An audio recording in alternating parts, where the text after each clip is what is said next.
Hari ini mungkin saya banyak ngupload video pemirsa, biar settle. Oke. Yang kedua pemirsa, saya mau jelaskan kepada kalian adalah, saya udah baca tuh, kata Binda Nayan begini. Sebenarnya saya nggak ngurus harta-harta warisan ini.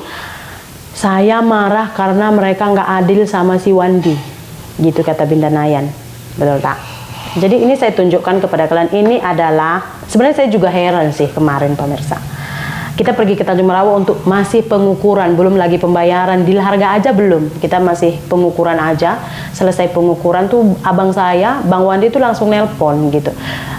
Betul mama mau jual warisan bla bla bla bla bla gitu di teleponnya lah ya kan.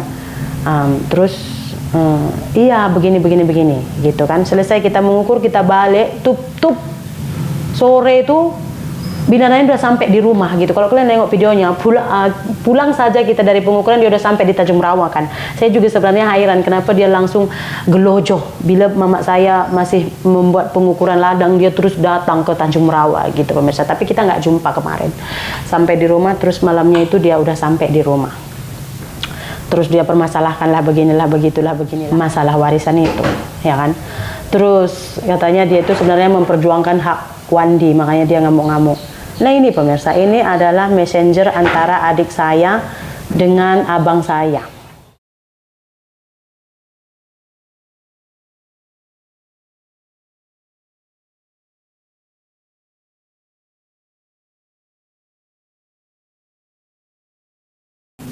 Oke, yang putih abang saya, yang biru adik saya.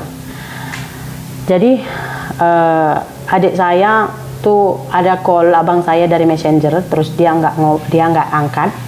Terus ada apa kata abang saya kan, terus adik saya reply, saya nak sembang macam ngerana teku, saya mau cakap gitu. Terus apa rupanya kata abang saya. Terus kata adik saya, bang saya sudah sembang sama mama tua itu adik lelaki mak saya, memang dia yang menguruskan, dialah pengganti orang tua. Saya udah sembang sama mama tua, sebelah mana bahagianmu gitu, sebelah mana bahagianmu, kamu kan nggak mau jual bahagianmu. Mama udah bagi, untuk saya 2 rantai, untuk kau 2 rantai, kata adik saya. Sebelah mana bagianmu, sebab kau kan tak nak jual bagianmu, biar kami tahu gitu, kata adik saya sama abang saya kan. Terus adik saya call abang saya, dia nggak angkat. Terus adik saya message lagi. Oke. Terus adik saya message, kok gitu bang, kalau memang kau rasa ada yang tak kena atau kau kurang puas hati, datang kita sembang, kata adik saya. Datang kita sembang, kita datangi mama tua. Apa yang kau rasa tak puas hati itu, datang. Oke, saya buat bahasa Indonesia pula. Kok gitu kau bang, kalau kau rasa ada yang gak adil, kurang adil atau kurang memuaskan di hatimu, datang ayo, kita omongkan, kata adik saya. Jangan sampai kecil hati, saling kecil hati, gitu kan. Terus abang saya balas, oke, bagian saya tanah yang datar, nggak mau yang bukit ya, yang datar yang ditanam Mami Mecek pisang. Jadi sebagian tanah mak saya itu ditanam pisang oleh Mami Mecek. Jadi dia udah minta bagiannya di situ. Dari messenger ini kalian udah confirm kan? Kalau abang saya sebenarnya udah setuju dapat 2 rantai, dia juga udah bilang dia maunya sebelah mana. Gitu, udah settle. Ini buktinya gitu. Jadi apa yang diperjuangkan sebenarnya? Makanya saya pun pikir gini, sebenarnya abang saya tuh udah selesai, udah settle, tapi dipengaruhi. Makanya waktu saya ngomong sama Binda, waktu saya menjumpai dia itu, saya nggak seperti Binda mempengaruhi orang, saya bilang. Jadi mungkin sih, saya nggak menuduh, mungkin opini saja. Mungkin abang saya ini tuh dipengaruhi kembali oleh Binda Nayan, sehingga ya saya pun nggak tahu apakah dia betul tidak setuju atau tidak, saya tidak tahu lah. Cuman di awal messenger adik saya nanya, kamu bagian mana, kita dapat bagian 2 rantai 1 orang.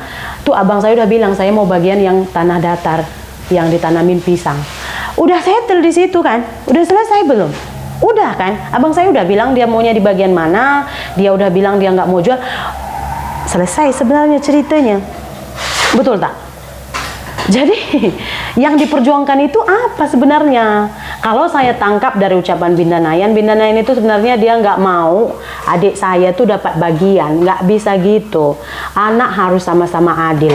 Saya nggak tahu sih kalau ada wasiat kakek saya begini begitu, saya nggak tahu karena sesuatu yang saya nggak dengar, saya nggak bisa ngomong. Cuman saya mikirnya gini, kok bisa nenek saya sama kakek saya mewasiatkan kepada Binda Nayan harus begini-begini, sementara emak saya kan rumahnya dekat dengan nenek saya, bersebelahan aja. Kalau memang mau pesan apa-apa ya udah pesan sama mama saya aja langsung gitu sih di pemikiran saya, ya kan. Tapi mungkin ya saya nggak tahu lah. Jadi begitu pemirsa. Jadi apa yang diperjuangkan sebenarnya, kalau macam belah abang saya juga sebenarnya udah setuju. Jadi kalau misalkan nanti dia panggil abang saya buat video atau bla bla bla, macam yang saya bilang, bukan semua orang bisa mempengaruhi orang lain, tapi sekalinya kita bisa mempengaruhi orang lain, orang tuh boleh tunduk dan ikut apa yang kita ucapkan, gitu pemirsa ya. Jadi saya rasa entahlah, ya kan, kita tengok lagi lah apa nanti kata Binda Nayan pula, kita kan dengar versinya juga, ya kan. Cuman saya yang setahu saya dari tangkapan saya sih sebenarnya udah ada big deal sebelum pembayaran, cuman setelah pembayaran kok jadi kecoh pula gitu. Betul tak? Kalau saya dengar ucapan dari Binda Nayan sih katanya adik saya tuh nggak dapat bagian, yang dapat bagian tuh hanya emak saya dengan abang saya. Nah emak saya tuh kurang setuju, dia kalau bisa tuh anak dia dapat bagian gitu. Dia tak dapat bagian pun tak apa, janji kedua anak dia itu sama rata, nggak ada bezanya. Kenapa? Karena kalau misalkan ini dapat banyak, ini dapat sedikit tuh nanti kasihan. Bukan kita mengharapkan warisan, cuman dia begini pemirsa ya, jangan sampai ada yang kecil hati. Misalnya abang saya dapat 5 rantai, adik saya dapat 2,5 rantai, ya kan. Adik saya bilang is okay tak apa, tapi dia kecil hati dan itu akan terpengaruh nanti kepada istilahnya itu sayang dia sama emak. Makanya kita ngomong realitinya aja gitu. Walaupun kita bilang makku dulu nggak adil sama aku, dia kakakku dia buat begini-begini, aku dia buat begini, tapi tak apa, aku ikhlas. Tanya dalam hati kecil pasti ada rasa terguris hati sedikit. Itu yang dihindari mama saya. Kenapa katanya nggak bisa? Anak saya 2 lelaki harus sama rata, dan kedua anak lelakinya ini sebenarnya udah deal, tapi ya begitu. Oke. Jadi begitulah penjelasan dari saya. Jumpa lagi di video berikutnya. Ini next saya buat satu lagi.